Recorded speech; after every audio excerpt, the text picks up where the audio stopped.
Bus స్టాప్లో wait చేస్తున్నాను అన్నదే ఎక్కడుంది? అక్కడ ఉన్నారా అత్తగారు? అల్లుడు బాబు బాగున్నారా? ఏం బాగుండో ఏంటో, బస్సు దిగి అరగంట అయింది. మీరు రావడం లేట్ అయ్యేటప్పటికి ఇక్కడొచ్చి నుంచున్నా. దాన్ని పోయే మగాళ్ళందరూ నన్నే చూస్తున్నారు అదోలా. చాలా ఇబ్బందిగా అనిపిస్తుంది. అయ్యో అత్తగారు, వాళ్ళందరినీ తప్పుగా అనుకోకండి. వృద్ధాశ్రమంకి దారి తెలియక ఇక్కడ నిల్చున్నారేమో అని చెప్పి దారి చెప్పడానికి చూస్తుంటారు అంతే. అంత వెటకారం మేము అవసరం లేదులే బాబు. మొన్న ఫంక్షన్ లో అంజు నేను పక్కనే నిలబడితే మాడపడు అంజయ్య అంజుకి చెల్లెల్లా ఉన్నావంది తెలుసా? ఎవరు? ఆ కప్ప ముఖం ఆవిడేనా? అనుకున్నా. మిమ్మల్ని చెల్లిలా కాదు కూతురులా ఉన్నారనుకున్నా పట్టించుకోకండి. ఆవిడికి సైట్ ఉంది. 2 అడుగుల దూరంలో మొసలున్న చేప అనుకొని వండుకొని తిందామని సంకలో పెట్టుకుని వెళ్ళిపోద్ది. సర్లే బాబు, బండిది. అత్తగారు, అటో కాలు ఇటో కాలు వేసుకొని సమానంగా కూర్చోండి, సరేనా? అత్తగారు, మా ఊరు వచ్చినప్పుడు నేను మీ బ్యాగ్ మోస్తున్నా. రేపు పొద్దున్న నేను మీ ఊరు వచ్చినప్పుడు నా బ్యాగ్ మీరు మోయాలా. సమానత్వం. అమ్మా వచ్చేసావా?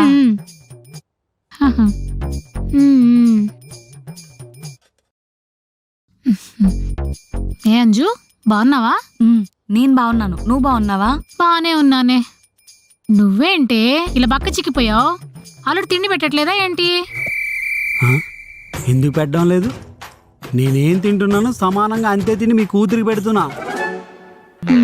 మంచిది. ఇంతకీ మీరే తింటున్నారు బాబు? కీటో డైట్ లో ఉన్నాను అత్తగారు. రోజుకు ఒక పూట మాత్రమే భోజనం చేస్తున్నా.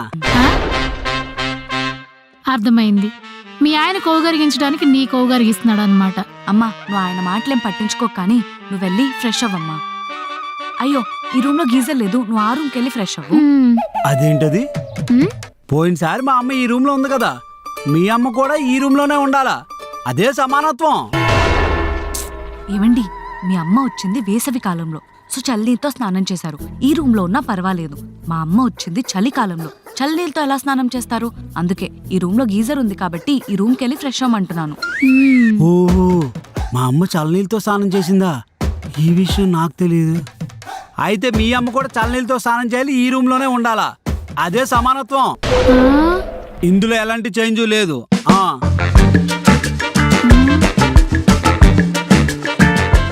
ఇది సమానత్వం కాదు, సాడిజమే. అంజు, అంజు, అంజు. ఎందుకు అత్తగారు ఏదో ఆంబోత్ తరిగినట్టు అలా పరిగెడుతున్నారు? అంజు బయటికి వెళ్ళింది, 1 గంట అవుద్ది రావడానికి. సరే అల్లుడు, కొంచెం వైఫై పాస్వర్డ్ చెప్పు. చెప్తా గాని ఎందుకంటే అంత కంగారు పడుతున్నారు? ఏం లేదు అల్లుడు, మా అన్నయ్య గారు అమ్మాయి నైగ్రా వాటర్ ఫాల్స్ దగ్గరికి వెళ్ళింది. ఇంకా 15 నిమిషాలు అక్కడే ఉంటుందంట. వీడియో కాల్ చేస్తే మొత్తం చూపిస్తానంది. నా ఫోన్లోనేమో సిగ్నల్ సరిగా రావడం లేదు. అందుకే వైఫై కనెక్ట్ చేసుకుందామని. ఓహో, సరే చెప్తా, రాసుకోండి. చెప్పండి. KAMAL కమల్.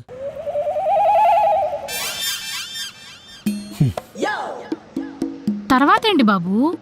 మిగిలి సగం మీ అమ్మాయి వచ్చి చెప్తాదండి. ఎందుకు బాబు?